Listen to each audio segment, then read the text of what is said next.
So are you a rider or are you a passenger?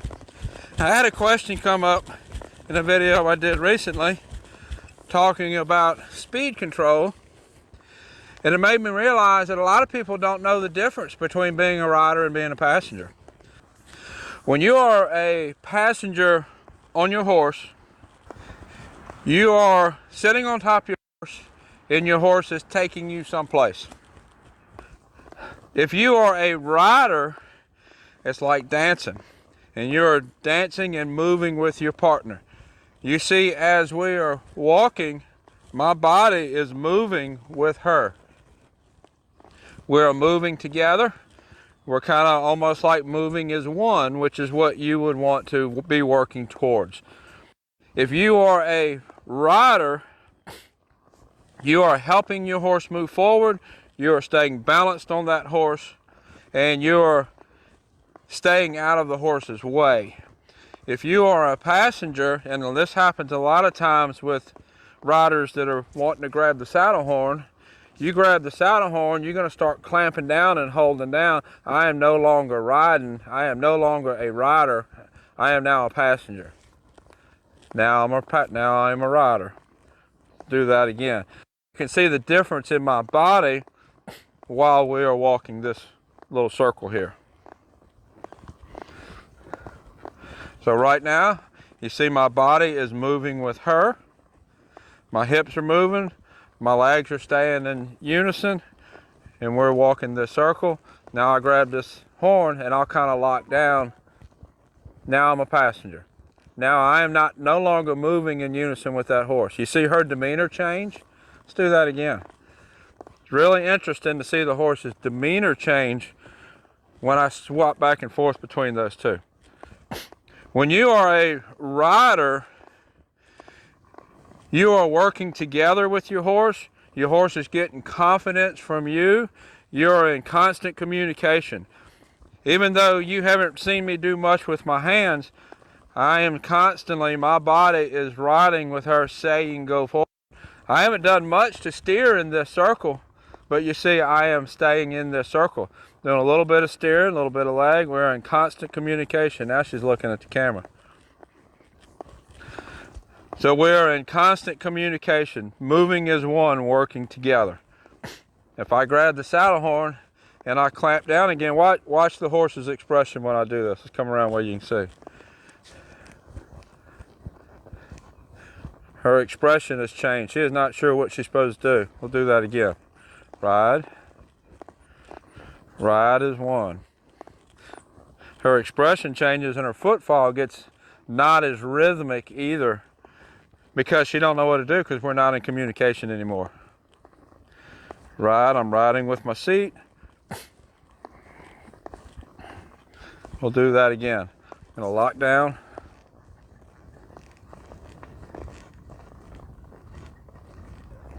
See her footfall change? Let's go back riding again. So what difference does that make?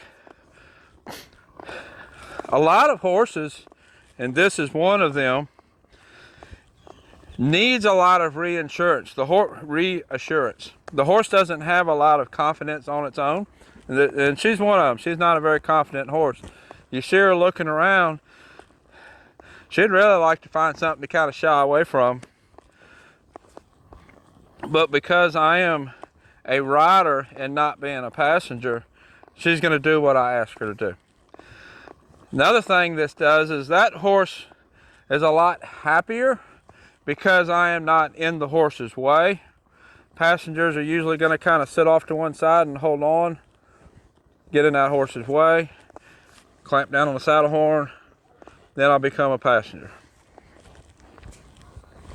Now let's talk about how you can help yourself become more of a rider and less of a passenger. And by the way, this topic came from a question in one of the videos. I've been getting a lot of really good questions lately, either on the video itself or actually messaged to me.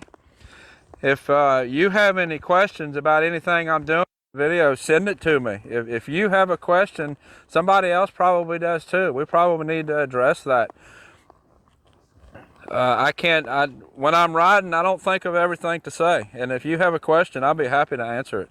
Right now, I'm able to answer all the questions myself. When you have a training question, one day I might not be able to, but right now, I answer all the training questions myself.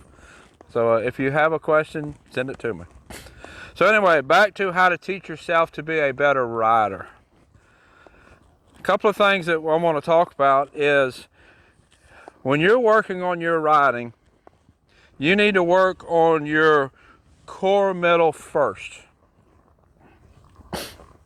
You need to relax your pelvis right here, and you need to move with the horse. See my hip moving, my pelvis moving, we're moving forward with the horse. You need to be able to relax that.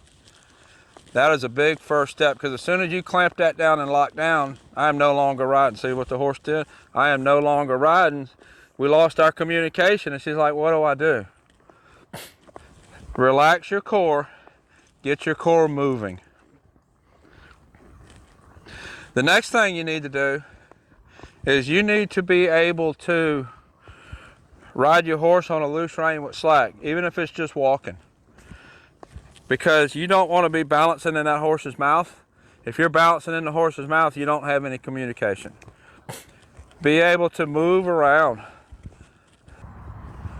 You might have seen some of the videos of what I do with some of the younger kids and the adults to help them learn to be more of a rider. I will post a video up here or down in the comments below, one or the other, so you can take a look at that video, some of the exercises that we do. I have some things specifically geared towards learning how to be more of a rider, less of a passenger. Another thing you need to be able to do is you need to be able to move your legs around. If you can't move, you can't communicate with your horse. I've talked a lot about getting centered. If you're riding off center and you're holding on with one leg, you're going to be locked down. You're not going to communicate with your body very good. Get yourself centered. A really good way to center yourself is to stand up and then sit back down. Do lots of riding standing. I covered some of this in a video recently. Stand up and sit back down. You need to be able to move. Even though this can be a reactive horse, she's okay with all this. She knows I do a lot of this. She's okay with it. You should be able to get your horse okay with all this too. The horse should learn to ignore everything that doesn't mean something, everything that's not communication. I'm talking to you on the camera here, horse is ignoring it, and she knows what I'm saying doesn't apply to her. But when I'm riding with my body, she knows that applies to her. That is our communication. So you need to be able to relax your core. You need to be able to stand up and sit down and get centered, and you need to be able to move your upper body around. Relax. Get moving, because, if your body is tense, you are a passenger. And the first part of becoming a rider is to break this tension loose. Get where you can move around.